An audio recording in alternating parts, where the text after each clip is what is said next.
John Hartman bawa 28 pemain. Vietnam sampai naturalisasi 3 pemain Brazil. Era emas timnas Indonesia sudah di depan mata.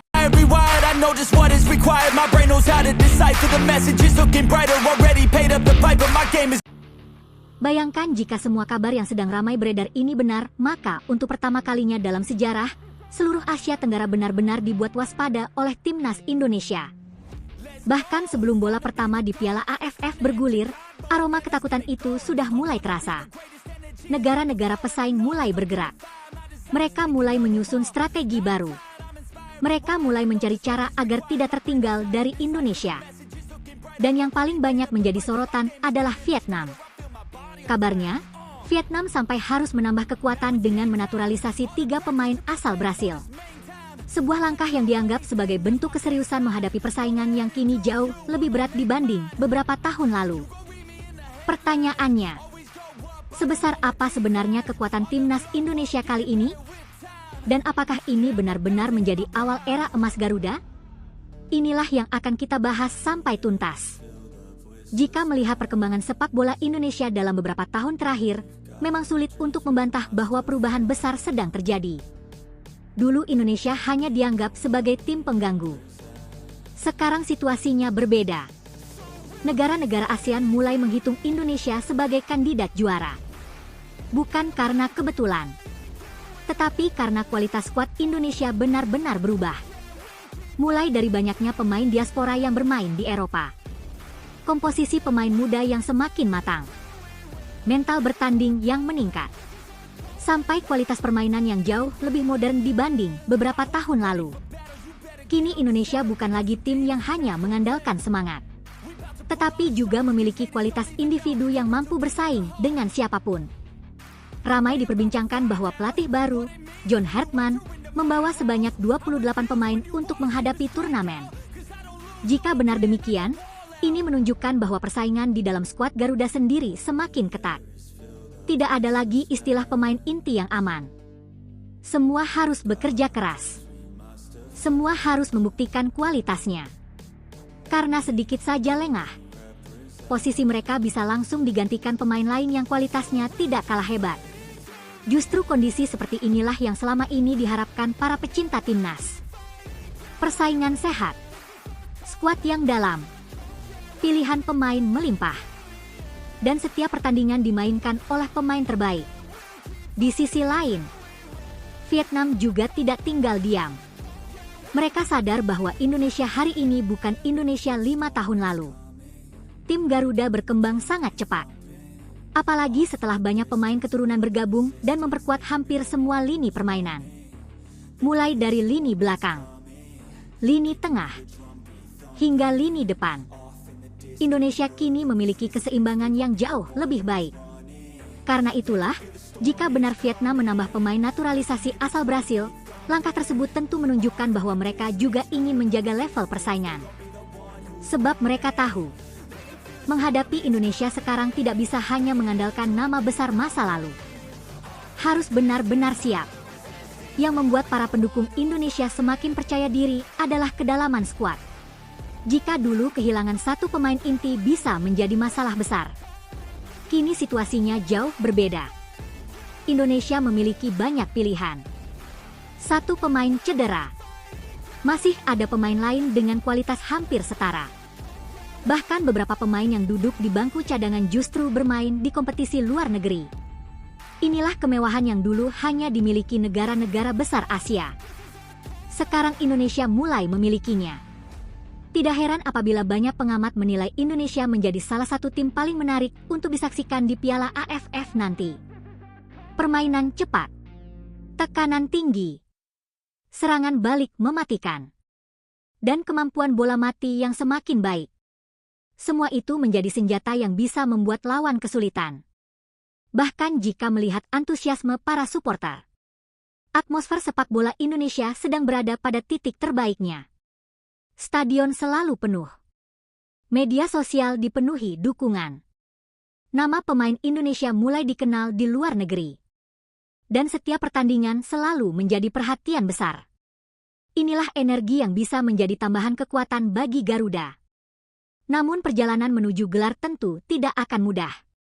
Thailand tetap kuat. Vietnam tetap berbahaya. Malaysia juga terus berkembang. Belum lagi tim-tim lain yang selalu bisa memberi kejutan. Karena itu Indonesia tidak boleh lengah. Setiap pertandingan harus dianggap seperti final. Tidak boleh meremehkan siapapun. Karena dalam turnamen singkat, satu kesalahan saja bisa mengubah segalanya. Meski begitu, jika melihat perkembangan yang terjadi hari ini, sulit untuk tidak optimistis. Indonesia memiliki pemain berkualitas, pelatih dengan pengalaman internasional, dukungan supporter yang luar biasa, dan mental juara yang mulai terbentuk. Semua elemen itu perlahan menyatu, membentuk fondasi yang selama puluhan tahun selalu diimpikan masyarakat Indonesia. Fondasi menuju kejayaan. Fondasi menuju prestasi. Dan mungkin, fondasi menuju era emas sepak bola Indonesia. Kini semuanya tinggal bergantung pada satu hal. Bisakah para pemain membuktikan semua harapan itu di atas lapangan? Ataukah justru Piala AFF kali ini akan menjadi panggung lahirnya sejarah baru bagi timnas Indonesia? Kalau menurut kalian, apakah Garuda akhirnya akan mengangkat trofi dan membuka era emas sepak bola Indonesia? Tulis prediksi kalian di kolom komentar. Garuda di dadaku. Garuda di hatiku. Dan sampai kapanpun, kami akan selalu berdiri di belakang timnas Indonesia. Namun ada satu hal yang mungkin belum disadari banyak orang. Kekuatan terbesar timnas Indonesia bukan hanya soal siapa yang bermain. Bukan sekadar soal pemain diaspora. Bukan hanya soal pemain yang berkarier di Eropa. Dan bukan pula semata-mata karena pelatih baru. Kekuatan terbesar Indonesia saat ini adalah rasa percaya diri.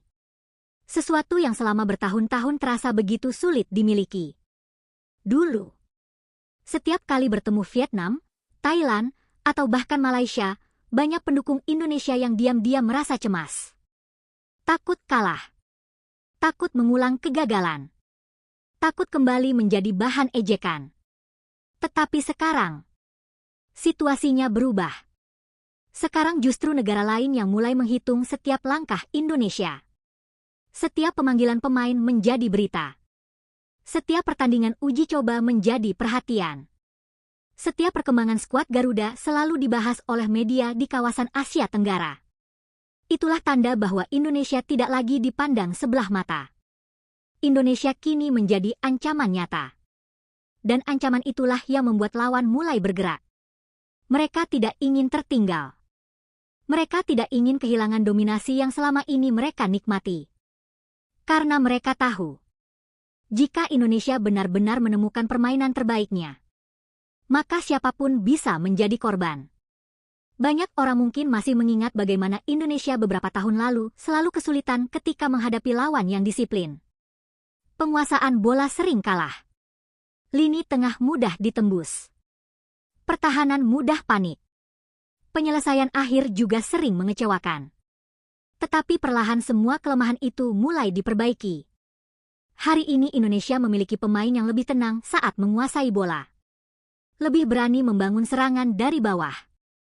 Lebih cepat melakukan transisi, dan jauh lebih disiplin saat bertahan. Inilah perubahan yang paling terasa. Bukan sekadar menang atau kalah, tetapi cara bermain Indonesia yang semakin dewasa. Para supporter tentu berharap perkembangan ini tidak berhenti sampai di Piala AFF. Karena target sesungguhnya jauh lebih besar. Indonesia ingin menjadi kekuatan utama Asia. Bukan hanya Asia Tenggara. Untuk menuju ke sana, setiap turnamen menjadi ujian. Setiap pertandingan menjadi pelajaran. Dan setiap kemenangan menjadi pijakan menuju level berikutnya. Piala AFF mungkin hanyalah satu langkah. Namun langkah kecil itulah yang bisa menentukan arah perjalanan berikutnya. Bayangkan jika Indonesia mampu tampil konsisten sejak pertandingan pertama. Kepercayaan diri akan meningkat. Mental juara akan semakin kuat. Lawan pun akan mulai merasakan tekanan. Sebab menghadapi Indonesia sekarang berbeda dengan beberapa tahun lalu. Jika lengah sedikit saja, Indonesia memiliki pemain yang mampu menghukum kesalahan lawan. Serangan balik cepat. Pergerakan tanpa bola yang semakin rapi. Kecepatan di kedua sisi lapangan. Semuanya bisa menjadi senjata mematikan. Yang paling menarik adalah persaingan di dalam skuad sendiri. Tidak ada lagi pemain yang bisa merasa posisinya aman. Semua harus bekerja keras di setiap sesi latihan. Semua harus tampil maksimal setiap kali mendapat kesempatan. Karena kualitas pemain kini semakin merata. Justru kondisi seperti ini yang diinginkan setiap pelatih. Pemain utama akan terus berkembang. Pemain cadangan pun selalu siap ketika dipanggil. Dan ketika seluruh skuad memiliki semangat yang sama, maka kekuatan sebuah tim akan berlipat ganda.